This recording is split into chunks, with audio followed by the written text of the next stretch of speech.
Ouais, salut à tous. On va continuer de remettre un petit peu, non pas l'église, parce que heureusement nous sommes dans un pays s'adressant beaucoup plus aux facultés en fait perceptuelles, intellectuelles et même cognitives en général.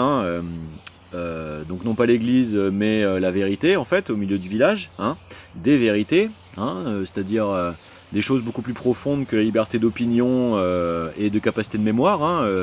La véritable alliance, alchimie des deux, qui permet d'apaiser profondément l'âme aussi au niveau physiologique pour tout un tas de raisons, aussi bien individuelles que psychosystémiques que systémico-physiologiques, dans une réelle physique beaucoup trop méconnue de beaucoup trop de gens. Et c'est bien le problème de la tentative d'effacement de la chrétienté pour des motifs de querelles de chapelle, catholicisme, puritanisme, anglicanisme, etc., etc., etc. Donc on va remettre en fait les vérités profondes au milieu du village. Alors, non, monsieur Macron, enfin monsieur est un bien grand mot d'ailleurs, ce n'est pas aux historiens de fixer les qualifications ou non de génocide, en fait. C'est à la souveraineté martiale publique de l'État.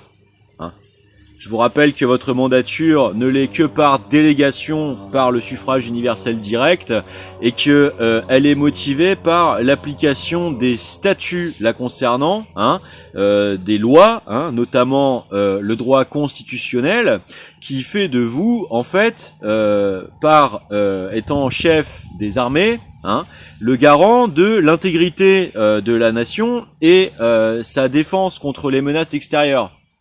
Voilà. Donc si vous appliquez vous-même en fait la porosité à une influence idéologique susceptible de vous faire dire ce genre d'énormité absolument non seulement absurde, mais attestante en fait de votre incompétence et incapacité totale à l'exercice de ces mandats, eh bien tout simplement vous n'avez strictement rien à y faire.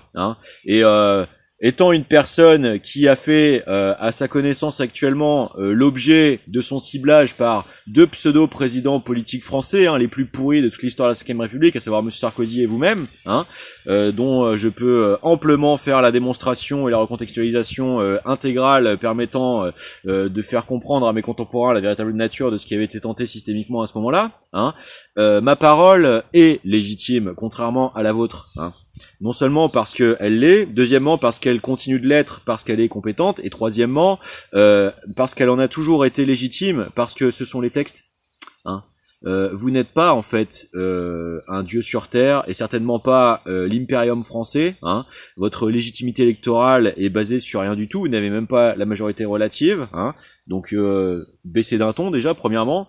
Deuxièmement, vous êtes une personne ayant de multiples fois fait preuve de son extraordinaire perversité, donc il est tout à fait légitime d'estimer que vous n'êtes absolument pas en fait en condition psychocognitive médicalement d'exercer votre mandat et que vous êtes un danger pour les autres parce que également pour vous-même, et que vous êtes donc considéré normalement par la psychiatrie, et certainement pas à maintenir et à laisser demeurer à un poste décisionnaire d'un tel impact sur nos vies.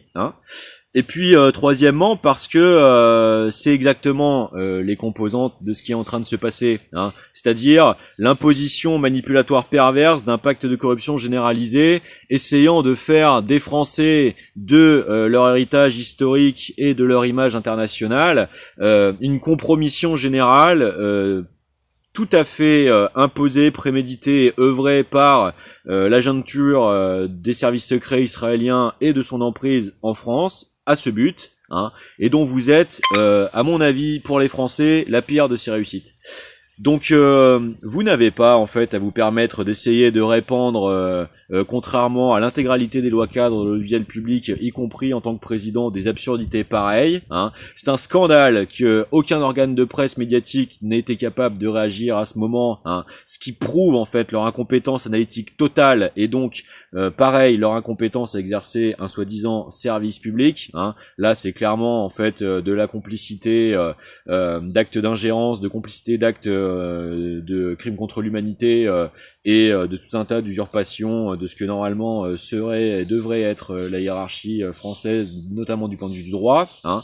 Donc on est en imposture, en simulacre total, donc on est en pleine systémique d'ingérence, et donc il est grand temps de répondre, hein.